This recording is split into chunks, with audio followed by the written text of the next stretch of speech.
Dictation 100 शब्द प्रति minute start होगा 5 सेकंड बाद।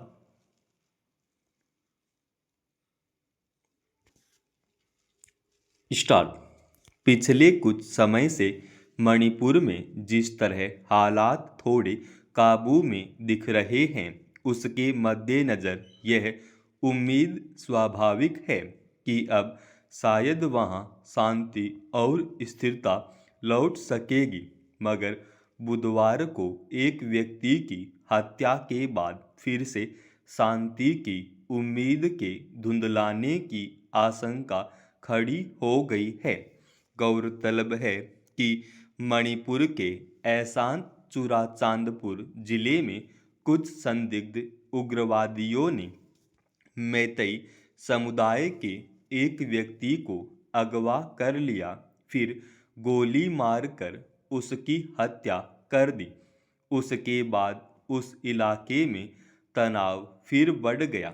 गुरुवार को हत्या के विरोध में काकचिंग खुन्नो लामखाई क्षेत्र में लोगों ने उग्र प्रदर्शन किया और वाहनों की आवाजाही बाधित कर दी।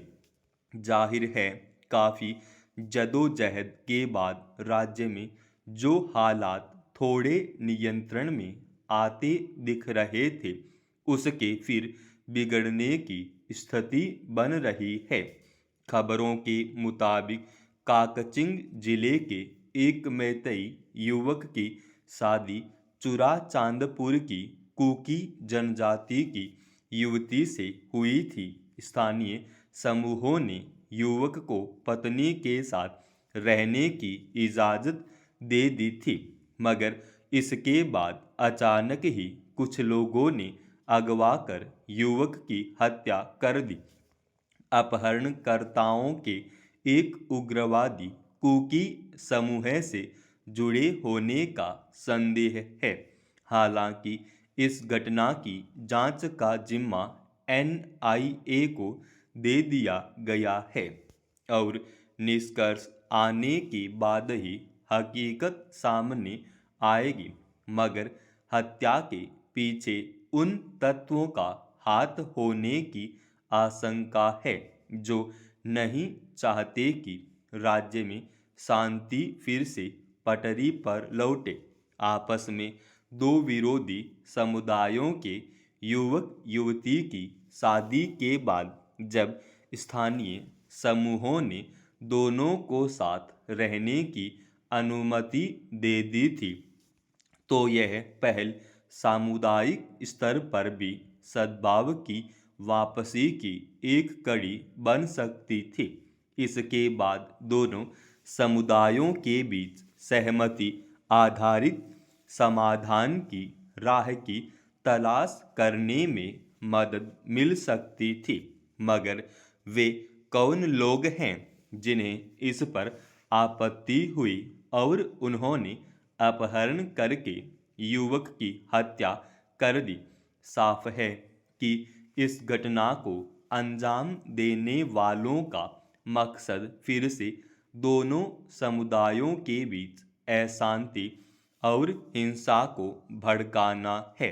निश्चित रूप से एक व्यक्ति की हत्या भी बेहद दुखद है, लेकिन फिलहाल जरूरत इस बात की है कि किसी भी घटना को अशांति पैदा करने का कारण न बनने दिया जाए।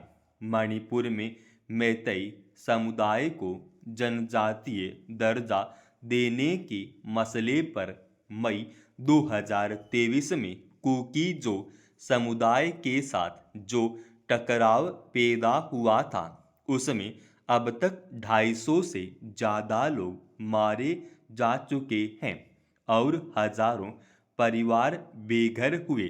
हालांकि लगातार और अराजकता में पिछले कुछ समय से थोड़ी कमी देखी जा रही है, मगर जमीन पर दोनों समुदायों के बीच विभाजन की स्थिति अभी भी बनी हुई है। इसे पाटने के लिए सरकार को हर उस पहल का समर्थन करना चाहिए और कुकी तथा मैतेई समुदाय के बीच समझौते की स्थितियों का निर्माण करना चाहिए जिससे राज्य में शांति कायम हो सके। इस क्रम में केंद्र सरकार, मणिपुर सरकार और कई कुकी जो संगठनों के बीच एसओओ यानी सस्पेंशन ऑफ ऑपरेशंस समझौता हुआ था, जिसका मकसद उग्रवादी समूहों के साथ राजनीतिक संवाद शुरू करना और हिंसा को समाप्त करना है। मगर अब भी कुछ समूह इससे बाहर हैं। यह ध्यान रखने की जरूरत है कि मणिपुर में स्थिति फिलहाल नियंत्रण में जरूर दिख रही है और इसके सहारे शांति की उम्मीद की जा सकती है।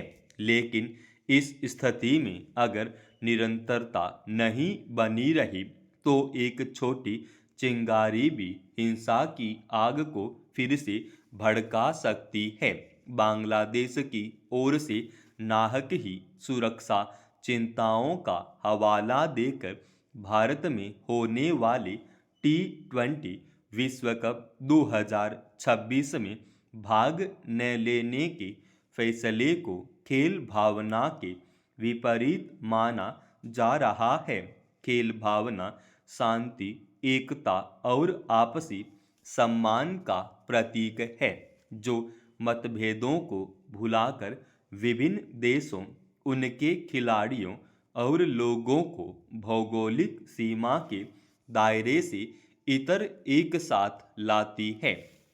ऐसे में अंतर्राष्ट्रीय स्तर पर यह सवाल भी चर्चा का विषय बन गया है कि बांग्लादेश का निर्णय क्या वास्तव में सुरक्षा चिंताओं का नतीजा है या फिर मौजूदा भू राजनीतिक परिस्थितियों में अपनी सियासी कुंठा को छिपाने की रणनीति। दरअसल भारत और खुद अंतर्राष्ट्रीय क्रिकेट परिषद आईसीसी बांग्लादेश के असुरक्षा संबंधी दावों को खारिज कर चुके हैं। इसके बावजूद अपनी जिद पर अड़े रहने का नुकसान आखिरकार बांग्लादेश को ही झेलना पड़ेगा, न केवल आर्थिक तौर पर बल्कि अंतर्राष्ट्रीय क्रिकेट में साख गिरने के रूप में भी। खेल के जानकारों का मानना है कि इस मामले में बात इतनी बिगड़ती ही नहीं अगर शुरू से ही खेल को खेल भावना से जोड़कर देखा जाता। पिछले 2 हफ्तों में आईसीसी और बांग्लादेश क्रिकेट बोर्ड ने कई बार बातचीत की, पर गतिरोध बना रहा।